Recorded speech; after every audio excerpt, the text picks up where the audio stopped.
The following is transcribed. Welcome to Bat-Supe, the never nutritious, definitely delicious podcast dedicated to the old-time radio adventures of Superman and the dynamic duo. Buckle your utility belts for lots of hand-wringing, plenty of conflicting memories, and adult illiteracy galore. Before we get to today's adventure, let's pause for this important message. Well, hey there, Bat-Supers. The new Bat-Supers membership kit is so exciting we can barely contain ourselves. Now, don't you worry. It's still got all the stuff you love about it, like the Batman Detective Kit with real fingerprint powder and the Superman laser vision magnifying glass, not to mention the Keen membership card. Well, get ready to flip your beanie caps, gang, because now the Bat-Supers membership kit also comes with a swell Batman night vision mini flashlight.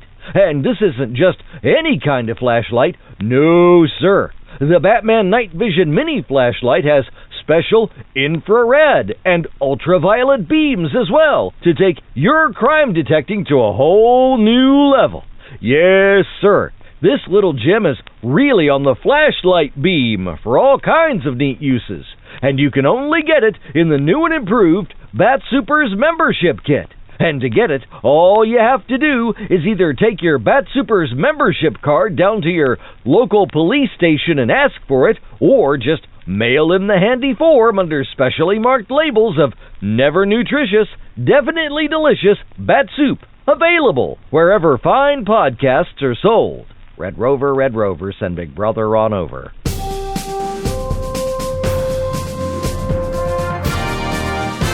And now, Bat-Supe presents today's adventure, Part 2 of The Secret Letter, as originally broadcast on November 26th, 1946. Faster than a speeding bullet. More powerful than a locomotive. Able to leap tall buildings at a single bound. Look, up in the sky. It's a bird. It's a plane. It's Superman. Kellogg's Pep. P-E-P, Pep. Kellogg's Pep, the Sunshine Cereal, presents The Adventures of Superman.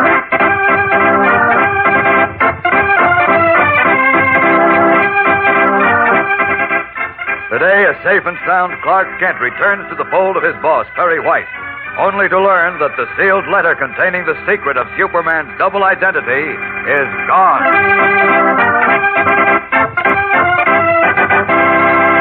Hello there, gang. This is your pal, Dan McCullough.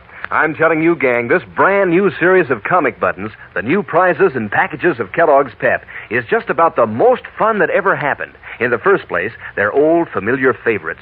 Pals that you've been following in the funny papers for a long, long time. 18 of them in all, like Toots and Casper, the Inspector, Barney Google, Judy and Corky from Gasoline Alley, and Goofy and Beezy from Harold Dean, and, of course, Superman himself. And these new Pep comic buttons are done up in full colors, printed clear and bright as anything, so that they'll really show up when you wear them pinned on your jacket or your dress or cap. You'll have a load of fun collecting them and swapping duplicates with your pals. Yes, sir, it's a swell hobby. And the best part is, you don't have to send in a single penny for these exclusive prizes. Not even a box top. And you can't buy them anywhere. All you do is to make sure Mom keeps stocked up on Kellogg's Pep. And you get a nifty comic button in every package. That's P-E-P, the Sunshine Cereal. Yes, Pep's a dish that's hep for breakfast. It's so sunny and golden toasted and delicious. So ask Mom to get you some Kellogg's Pep next time she goes shopping. And now the adventures of Superman. Realizing that he might never return from his search for the lost planet Apollo, Superman, before his departure, left a sealed letter with Dr. Millison, the famous scientist, in which he revealed the secret of his double identity. In the event that he failed to return by a certain time, Millison was to deliver the letter unopened to Editor Perry White.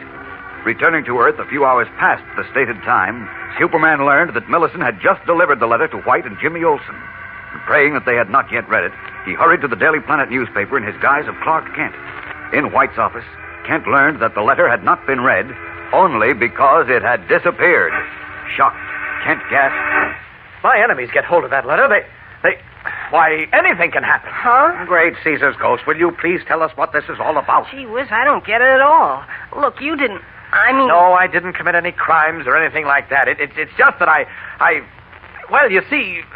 No, I don't see. No, neither do I. What was in that letter, Kent? What was in it? Yes, what was in it that's so all-fired important? Why, Well, how should I know? How should you know? Oh, my dear sainted Aunt Tilly. Gosh, Mr. Kent, something must have happened to you up on Apollo. How can you say you don't know what's in that letter Wait a minute. What's the matter with you two? Don't you realize we're talking about Superman's letter? Of course I know it was Superman's letter. Well? What I want to know is why you've been beating your chest and tearing your hair about it. Do you know what was in it? Well, how should I know? No, I've got to be calm. I've got to remember I'm not young anymore. But, Kent, if you don't stop bushing about the beating about the bush and tell us what was in that letter, Oh, I get it. You get what? Well, how could Mr. Kent know what was in Superman's letter? Isn't that right, Mr. Kent? Of course. It's all very simple. I've just been talking for Superman, that's all. For Superman? Well, naturally. I'm giving you his own words from his own mouth, you might say. Obviously, he put something in that letter which must not be revealed while he's alive. I'm excited and worried because if that information does become known, he won't be half as valuable to humanity as he is now. Gosh. Superman told you that, Kent? I told you, Chief. I'm giving you Superman's own words. He left that letter for you to be read only in the event of his death.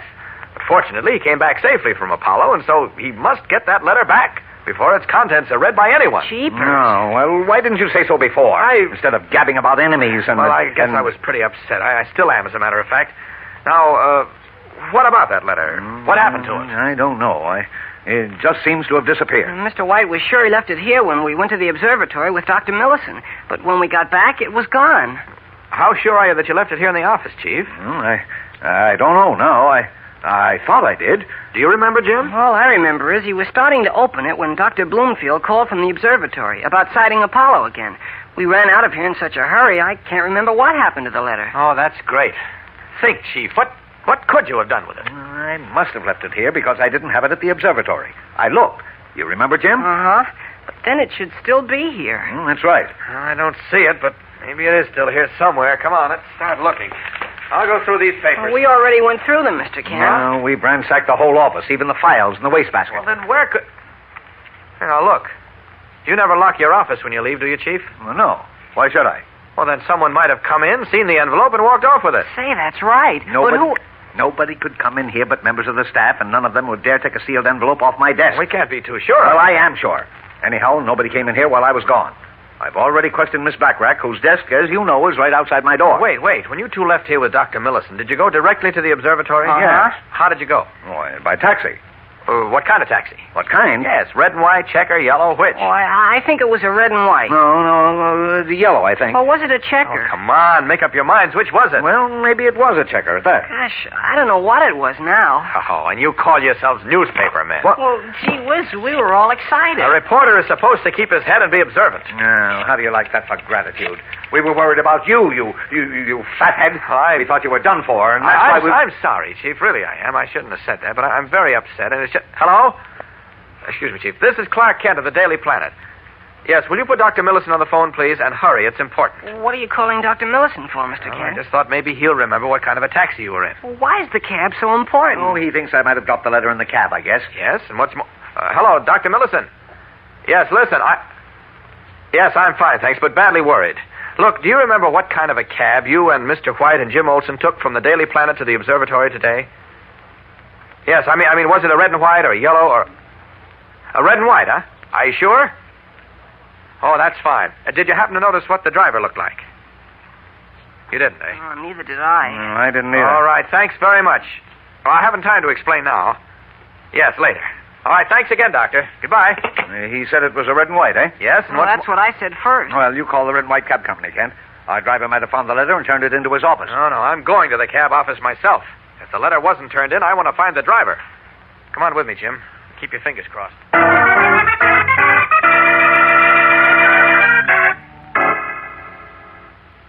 Sorry, Mr. Mr. Kent.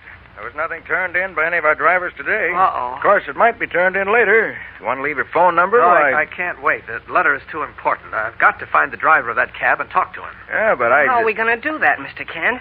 We don't know who he is, and none of us even remember what he looked like. No, Jim, but cab drivers have to keep a record of their trips.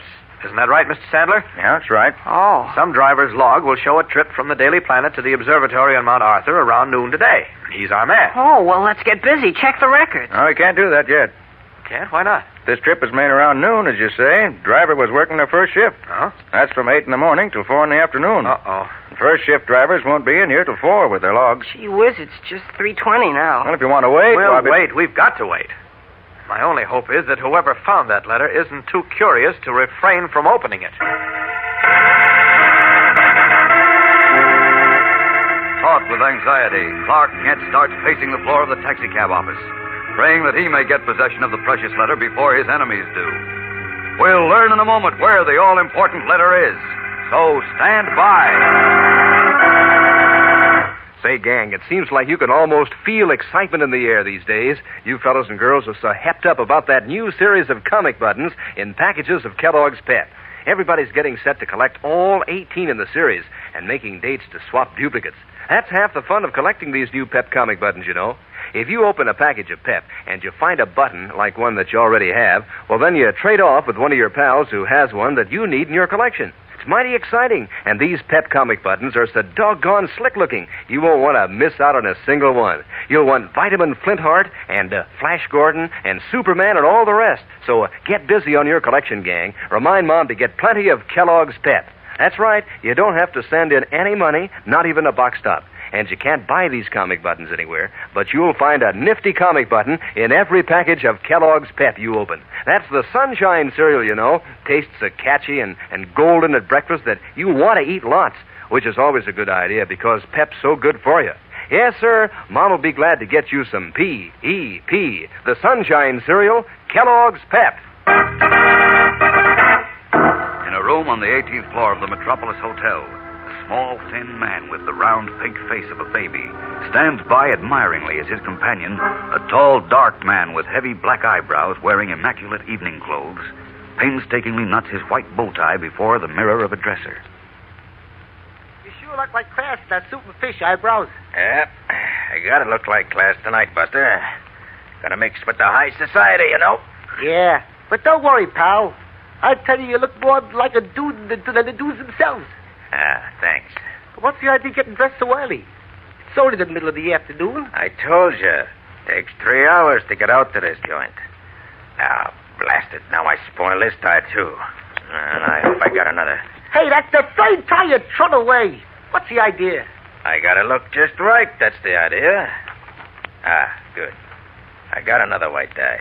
Look, you better bring back something good to make up for all them ties and the cost of renting the fancy duds. I'll bring back plenty, Buster. Don't worry. I'll bet you will. Oh, yeah, I forgot. Read this to me, will you, eyebrows? Yeah, what's that? It's a letter. Go on. Who'd send you a letter? You can't read. Nobody sent it to me. I found it in that cab we was in just before. I didn't see any letter in that taxi. It was down behind the seat.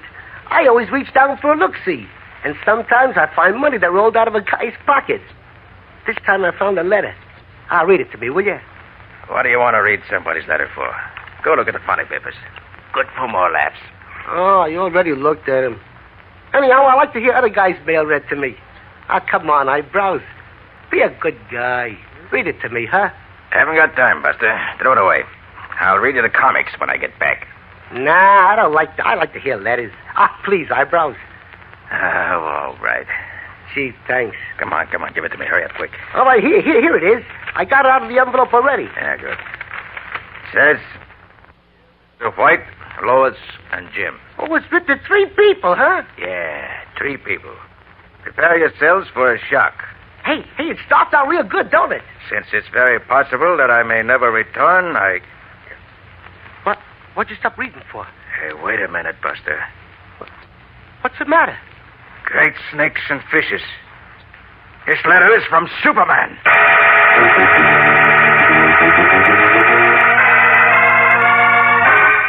His eyes fairly popping out of his head, the man called Eyebrows reads the letter written by Superman. Apparently, the letter in which the Man of Steel reveals his identity as Clark Kent. Who is Eyebrows and his little companion Buster? What will their possession of the letter, revealing one of the most carefully guarded secrets in the world, mean to Superman? Tomorrow's episode is packed with thrills and excitement, gang, so don't miss it. Tune in, same time, same station.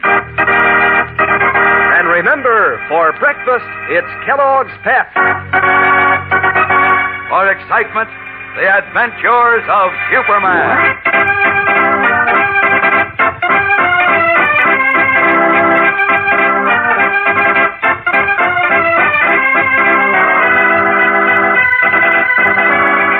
Superman is a copyrighted feature appearing in Superman DC comic magazines and is brought to you Monday through Friday at this same time by Kellogg's Pep, the Sunshine Cereal.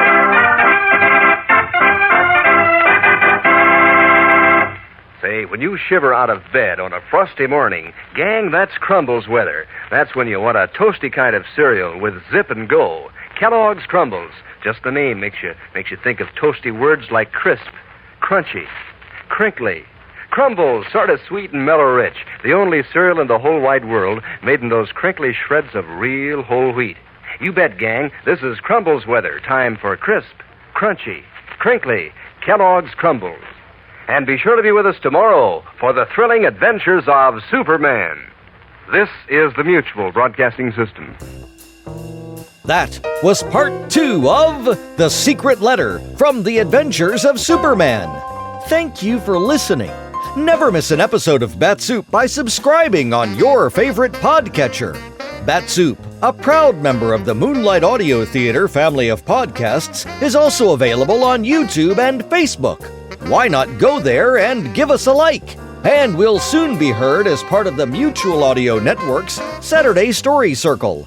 Learn more at bat-supe.podbean.com. Well, that'll wrap things up for this episode of Bat-Supe. But be sure to tune in next time when you'll hear Buster say... The guy, if you ask me, is a screwball.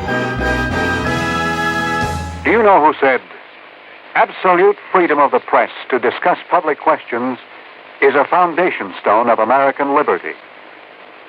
Those words were said by former President Herbert Hoover. Mr. Hoover was well aware of the important role that freedom of the press had played in the creation and growth of the United States of America. He realized that without freedom of the press, no democratic form of government could exist. One of the first steps in the path toward totalitarianism is the creation of a controlled press. A free press hampers the work of a potential dictator. When the press is free, the people of a country are free. When the press is not free, the people of a country are in danger of slavery. Remember the words of Herbert Hoover. They are part of your American heritage. Freedom of the press is a foundation stone of American liberty.